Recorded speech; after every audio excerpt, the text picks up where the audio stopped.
Nandiyan pala kayo. Ang Noli ay isang masaya at magandang istorya. Ako ay si Padre Salvi. At ako ay may gusto kay Maria Clara. Okay. Ang story na to ay importante dahil ipinapaalala ang mga nangyari noong unang panahon at ang estado ng ating bansa. Nakaka-excite. Feeling ko kasi dapat seryosohin ko yung part ko. Ako si Kapitan Tiago. Siya ay isang seryosong karakter na tatay ni Maria Clara. Sino po yung character sa Noli? Ako si Maria Clara. Ako si Doña Consolacion. Taga? Di ba maldita naman po si Consolacion? Oo, kaya gusto ko siya eh. Ang istorya ay tungkol lang sa kay Doña Victorina, ang aking kaaway. Sino po ang character niya sa Noli? Don Tiburcio. Anong masasabi mo tungkol sa character mo? Matanda, pilay, kalbo.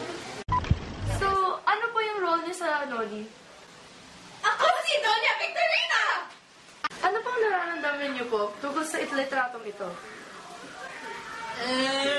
Sa tingin ko naman, mas maganda ako sa Reynang Pulang Reyna na galing sa Alice in Wonderland. Kung ano man yun.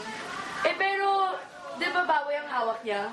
At ba't naman yung hinahawak mo? Kuneho, di ba? Para... Kasi di ba taon ng kuneho? Oo nga, di ba? Chinese New Year. Pero ano po yung relasyon niya sa Noli?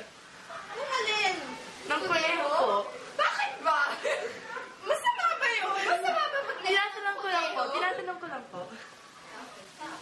Basta may kuneho. Basta may kuneho. Oh, yung litrato naman nito. Ang ganda, di ba? Mukhang salamin. Oo nga eh, parang...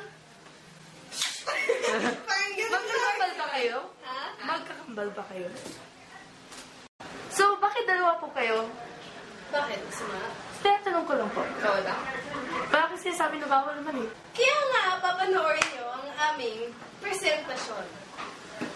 Pero bago nun, kailangan nyo panoorin ang aming trailer. Kaya ito,